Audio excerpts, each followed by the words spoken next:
Welcome to another fucking fun-filled Sunday. Fuck off, asshole! Leave me alone! Don't you know it's fucking Sunday?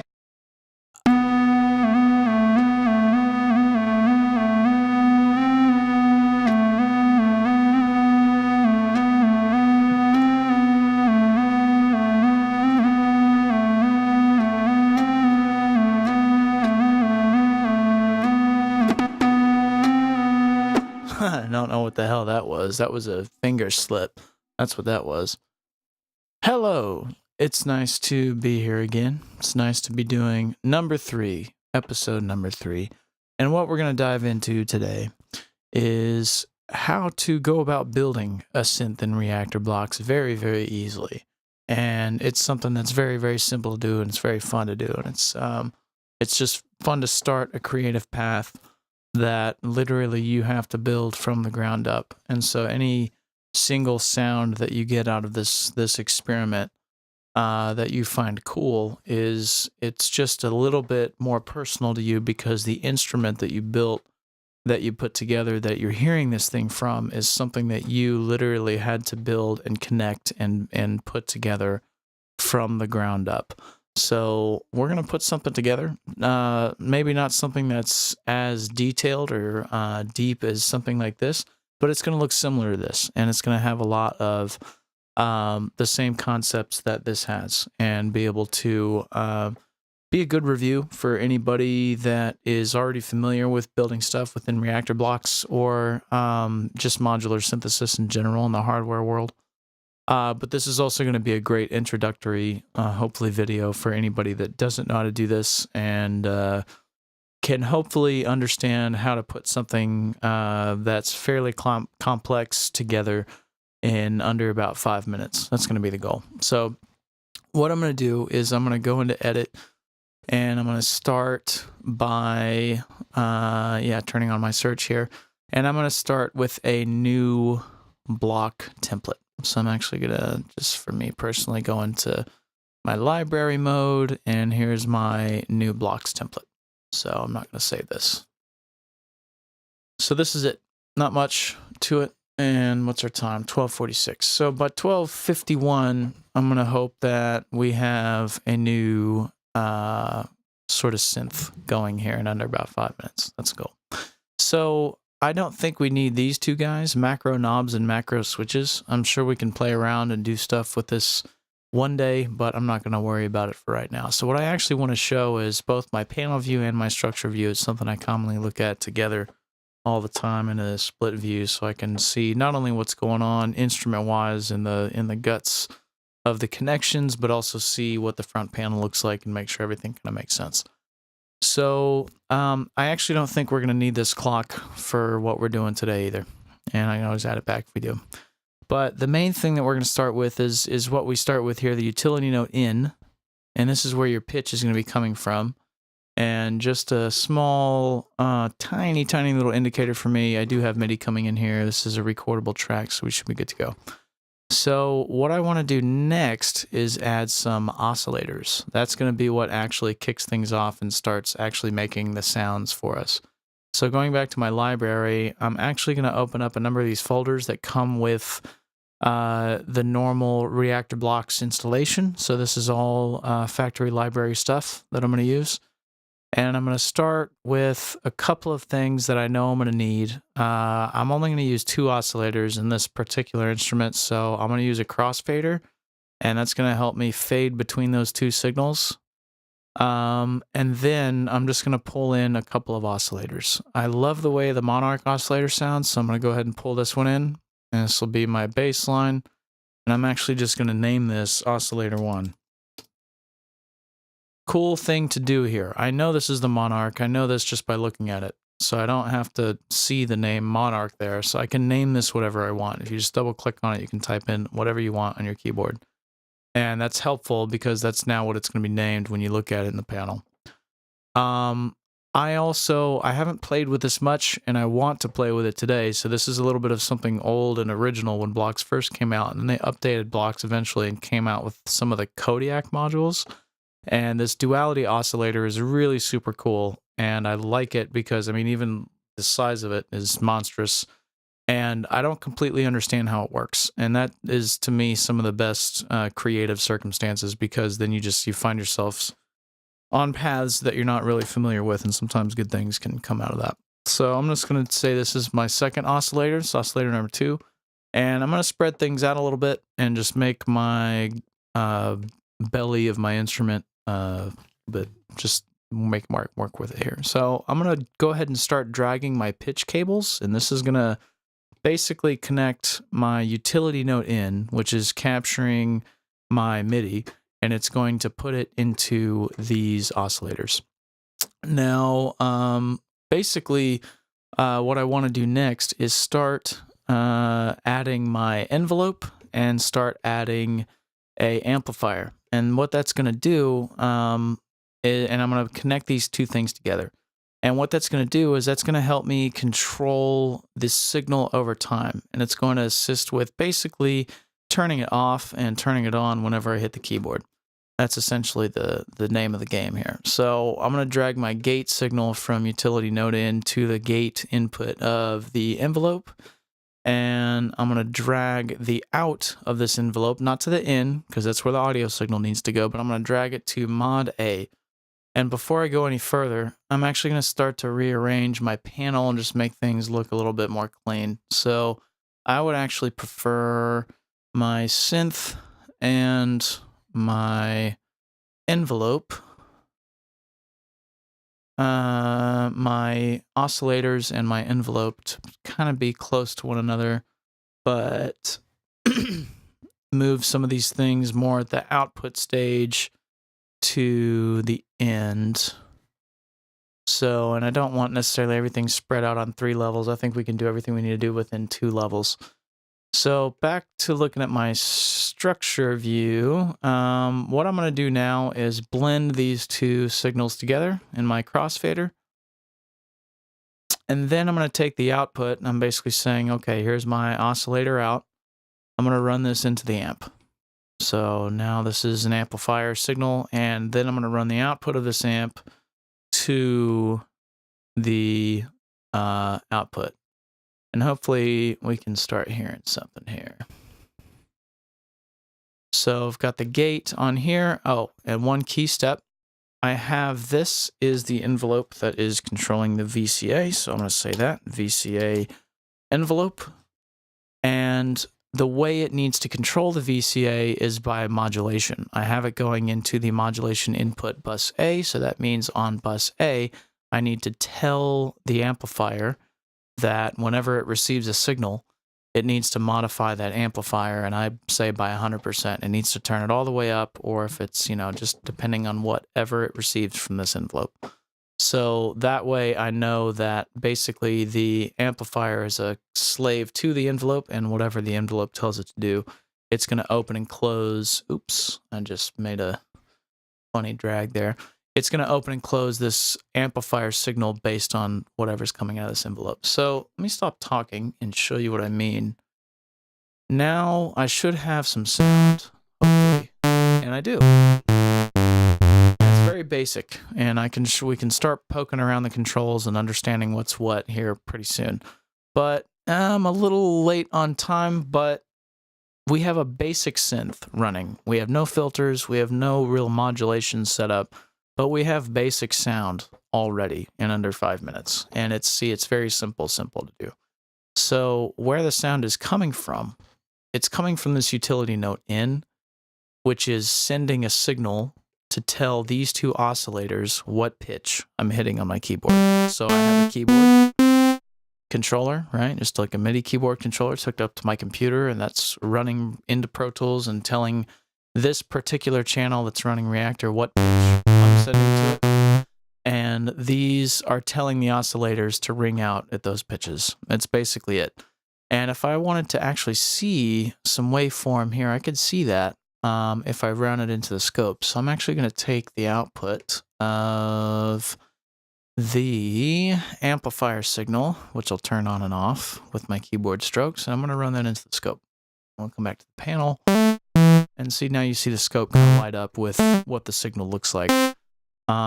very straightforward, and we can poke around the different types of oscillator signals, but this is what I'm basically doing is, you know, telling these two oscillators to ring out at those pitches. That's coming into the crossfader. And you know what? I can actually change the position of these and make that a little bit more clear. So you can see how you can just rearrange this and make this make sense to you in whatever way you want.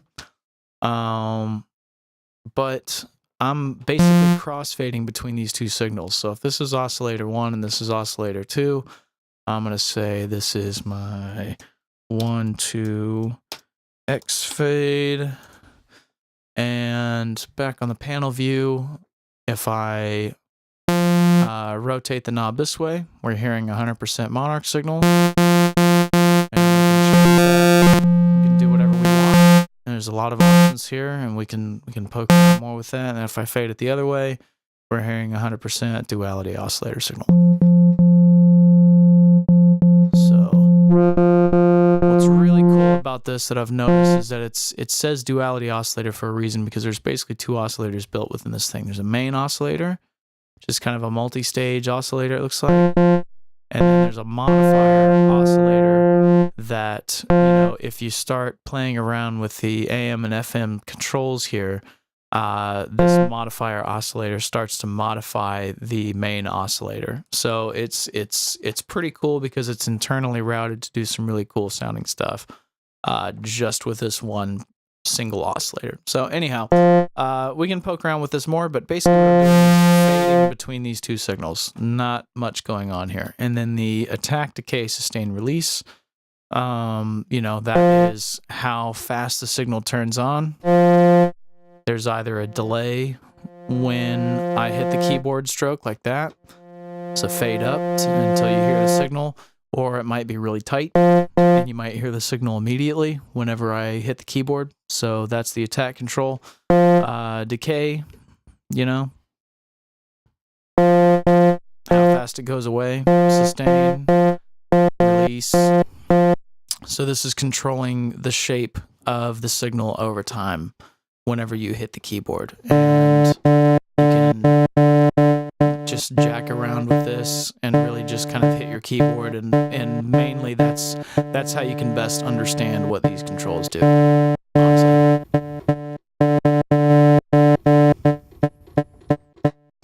Something really punchy. You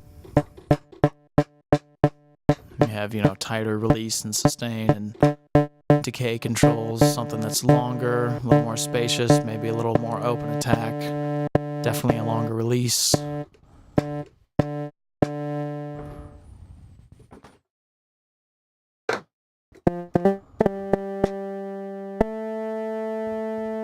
See how it takes a long time to go away? It's because I set like a 3-second release on there. So it's basically, you know, I'm letting the keyboard go, but then the sound still takes about 3 seconds to completely fade out.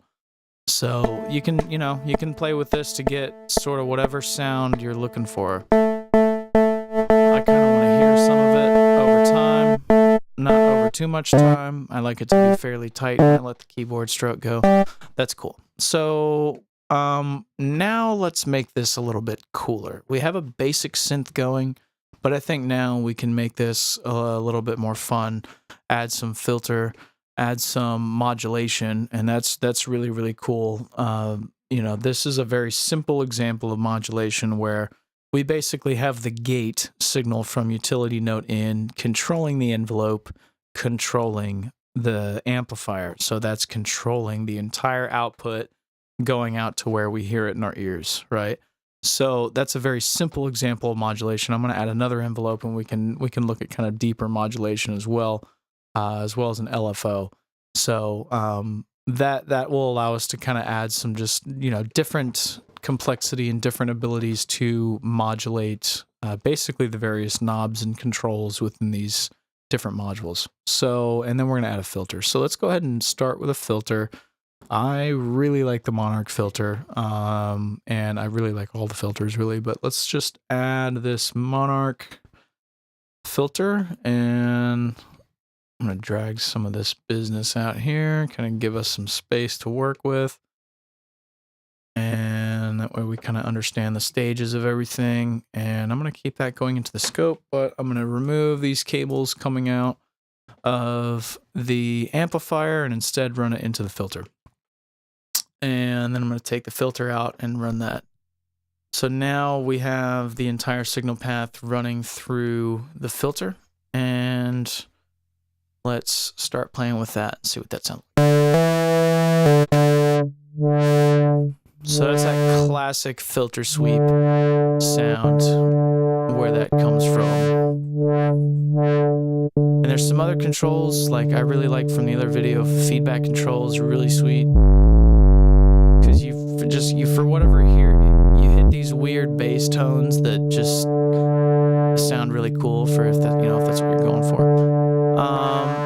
And this selects the different filter types, so you have a band pass.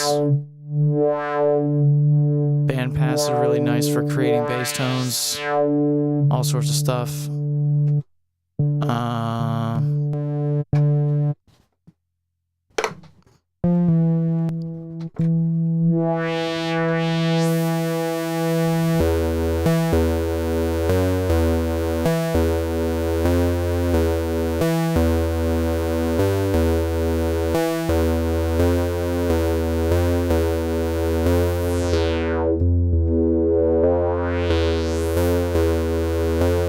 So filter, very cool. And then what we can also do is start adding some modulation sources. So by that I mean just a signal to come out from somewhere into these modulation inputs. And why would we want to do that? Well, because it's really cool to sit here and play with the knobs as you're playing, and that can be musical as well. So I can set this to learn, and I can, for example, start messing with a knob on my keyboard, and I can get this control to respond to it, and basically, try to control it that way, where I can sit here and play. As I'm playing the actual keys, I can start playing some sort of, adding some automation or adding some sort of human touch to this. And that's very cool, there's definitely a lot of creative room to do that. Another really cool way to turn this knob or set up rules that turn this knob automatically is through modulation. So what I'm going to do now is add an envelope and add a LFO to this entire situation, and I'm going to run those modulation sources into A and B. So what I'm going to do is I'm going to just add another envelope. I look for just our basic LFO envelope, and we're going to say this is mod A. It's very clear. And then let's find an LFO. Now let's get creative. Let's just find something else. Here we go. Rounds LFO. Pretty simple. Okay. I have no other reason for choosing this other than I've never used it before. So I'm just setting up a circumstance that's unfamiliar, and maybe we'll get something pretty cool. Maybe we won't. Who fucking knows? But what I'm going to do here is basically run these sources out to A and B. I've already got them labeled mod A and mod B, and we'll get into explaining what each one of these does as I hook all this up, which is going to sort of take a second. So what I'm going to take is the output of modulation A and run it to the modulation A input of every single module except for the VCA. The VCA has already got something going on. I don't want to do anything else to it. It has a sole purpose in its life, and I'm going to keep it the way it is. So that is all running to modulation A, and that is an envelope. And that envelope is basically going to run off of the gate signal from my utility note in. So just like this envelope, it's going to do the same exact thing, but I'm going to use it as a modulation signal separate from the VCA envelope, so I can actually, set up a completely different array of controls and have it do something different than what this envelope. I could use this envelope as well as a modulation source for the entire filter. You can do whatever the hell you want, honestly. But I like to use a second one because I like to sometimes set the modulation envelope controls different than the VCA envelope controls, and you'll find sometimes you may want to do that as well. So you add a second one, you can do that. And this is the LFO. This is my B level modulation. So I'm going to add this from the LFO into the modulation B input of the rest of the synth. So everything except the VCA. Again, I'm going to leave the VCA modulation the way it is. And what does an LFO do? An LFO fucking shakes, baby. That's what an LFO does. There's not much else to explain than that. An LFO is a low frequency oscillator. You can let me speak correctly. A low frequency oscillator. And if you Wikipedia that shit, you'll find out what it does. But it basically does the same exact thing an oscillator does at lower frequencies. And the use for that is that you can take a knob and wiggle it at whatever speed you want and at whatever shape you want. And that can become useful, you know, for making certain kinds of sounds. You could find that, ooh, this knob sounds cool if I wiggle it back and forth. An LFO can do that for you. Basically, it'll take any knob that you program it to modulate, and it will wiggle it for you back and forth. And that's the basic explanation for what an LFO does. There's more complex explanations for what LFOs do, and you can Google that shit and find it. So I'm going to go ahead and also hook these up to each other, and that's interesting. I'm going to just say this is B and this is A, and whatever. It doesn't have A and B for itself. That's fine. But what does this allow us to do? Well, this allows us to get slightly confused as hell. That's always nice to look at. Look at that. Isn't she pretty? She's a fucking mess. That's what she is. But it's okay. I love it. So here's my modulation A and B. I'm going to say these are my modulation sources. You know what? No, who cares? I'll just put these over here. Put these over here. My crossfader belongs on the end anyway, so that's what I'll do. I'll put the modulation up top. Here's all my source stuff. Here's the wave makers and here's the shakers. And then here's all my output stuff. Here's my envelope for the VCA. Here's the VCA itself. There's a scope so we can look at pretty stuff maybe while we shake waves. Here's a filter. Here's a crossfader. This could actually probably go over here. Really doesn't matter. You know, at the end of the day, whatever makes sense for you, and whatever makes it easier for you to understand, because a lot of this stuff is messy, and that's what creativity is. Creativity is a mess. It's a beautiful mess, though. And if I start playing things, I can start hearing different stuff. So, okay, so this is, right now what we're hearing is everything we've made up until this point. We haven't done anything with these modulation signals yet.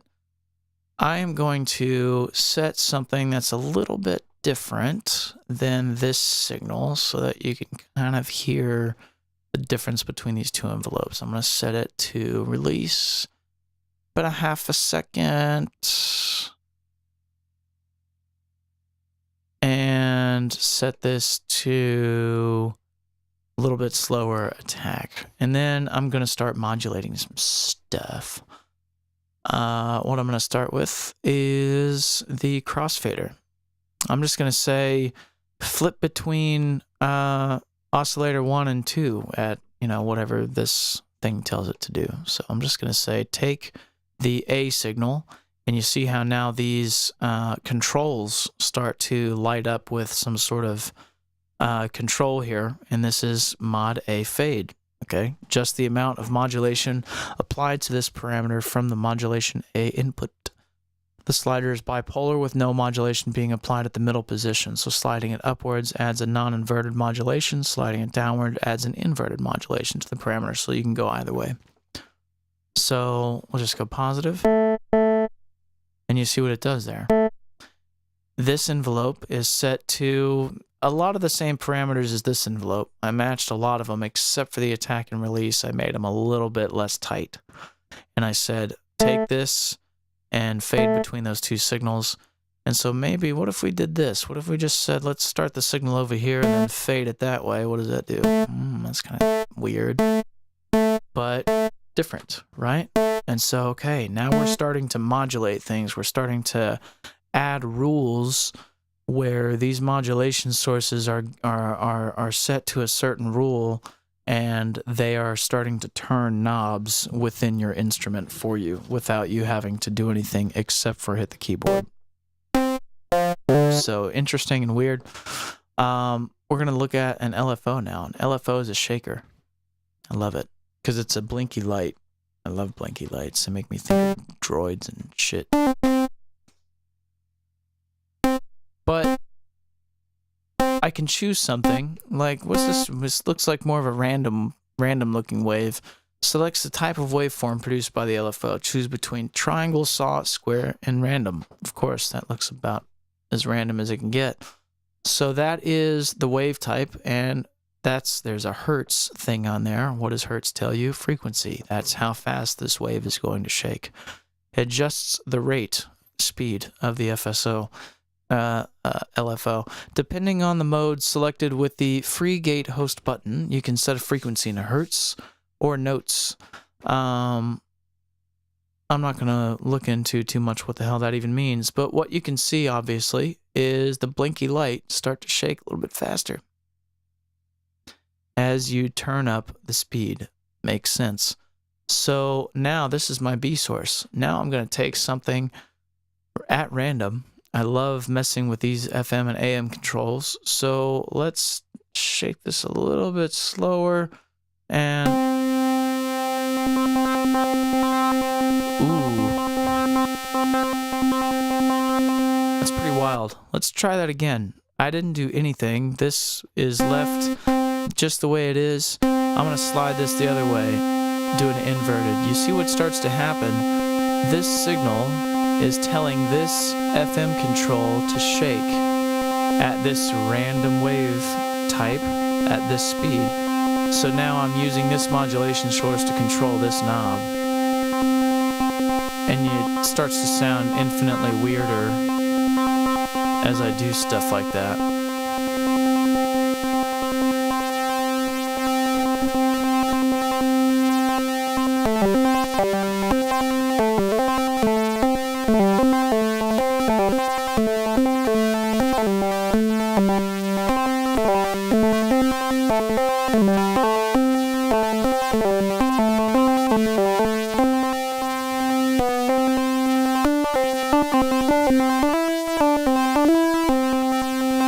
Yep, stuff's getting weird, and I love it.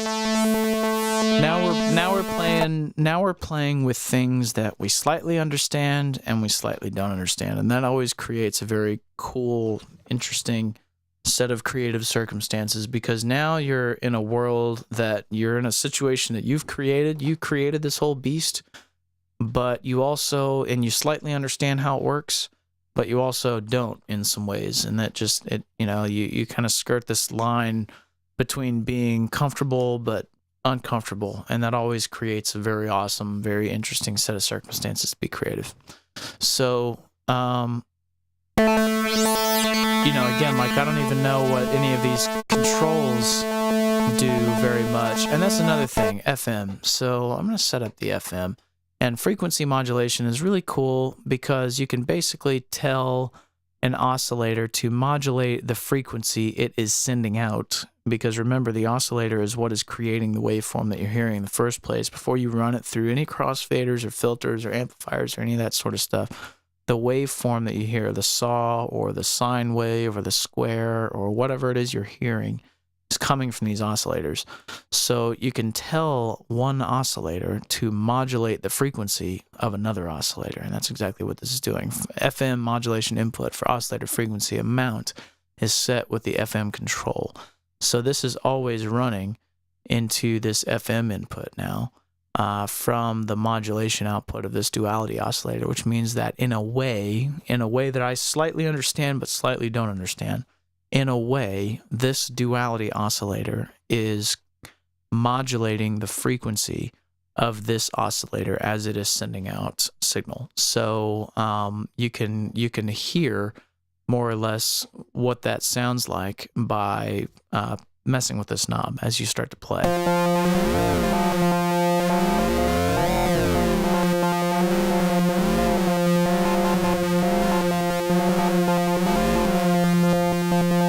So that would sound kind of cool if I gave it, like, if I just went a little less tight on the attack. And what if we said I want to modulate that guy with the A source of this and just like do a little bump in frequency to give it kind of a maybe a My Bloody Valentine vibe or something. Ooh.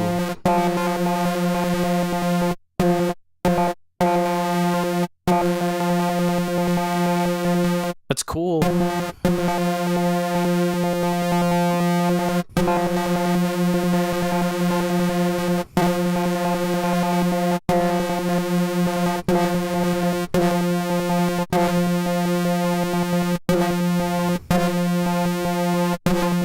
Yeah, that's so again, we're playing with things we slightly understand, slightly don't understand. It's really, really cool. You know, I could sit here and do this all night. I really could. You know, and this is something that we built. I built. You know, we built it together. We're on this journey together, boys and girls.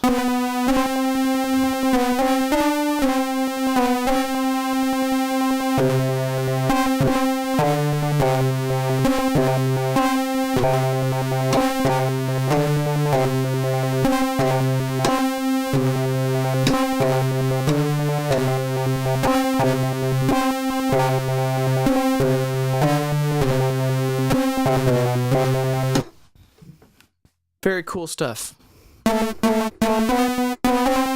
Very, very cool stuff. And this is probably about as basic as, I mean, you can only just go up from here. You can only build more stuff from here.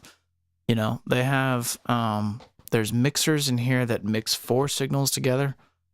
And you just control the volumes of those signals or the mute buttons of those signals. And so then you're into building 4 oscillator synthesizers, you know, doing all sorts of different stuff. Then you get into, well, what if I want a sequencer to control the pitch of all these oscillators instead of my keyboard? What if I want to build this? Well, I got sequencers in this thing as well, you know, 4-step, 8-step, all sorts of stuff.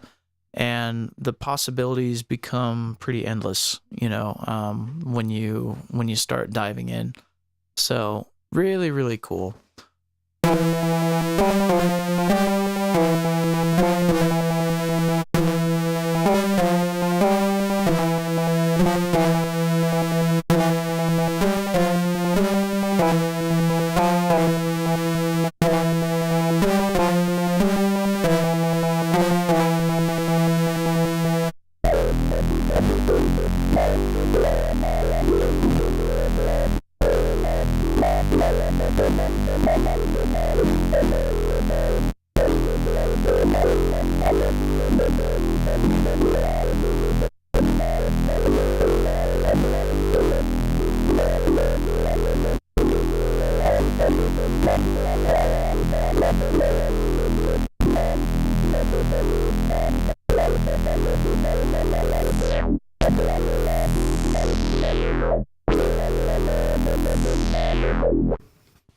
Sweet. Cool stuff, man. I'm digging it. I'm digging it a lot. Maybe I can put my face closer to the microphone. You can hear what I'm saying. I'm loving it. Love this game. It's my favorite game. I always win this game. Well, sometimes I lose this game. I'll be real. Sometimes you go, and that's the thing. You don't always win. You got to be okay with that. You got to fail sometimes to know what success is. You got to go down paths where you don't fucking know where you are, dude. You know? Maybe you're in a dark forest somewhere, you know, surrounded by eyes looking at you and shit, you know, and you're trying to be creative. That's what creativity is sometimes. You got to just plunge into the unknown, and sometimes you come out victorious. Sometimes you come out with some really deep, cool shit. sometimes it's a mess, and you never know what deep, cool shit is until you make a mess, and then you do some deep, cool shit, and you have that to compare it to. You got to go down to go up. Can't always be up. But that's the creative process. I think if you just do it, and you just jump into it, then you're going to see results. You may not like the results, but eventually you will run into results that you like. And those are the ones that you show people. Those are the portfolio pieces, right? That's what you showcase. And you can never get to those moments where you give yourself goosebumps until you go down these paths. So I invite you, we built a synth in 5 minutes. We made it really cool, spending a little bit more time with it, learning a little bit, learning together, demystifying Reaktor, demystifying synthesis in general. I've been your host, Ben Hameen, and thank you so much. Have a good day.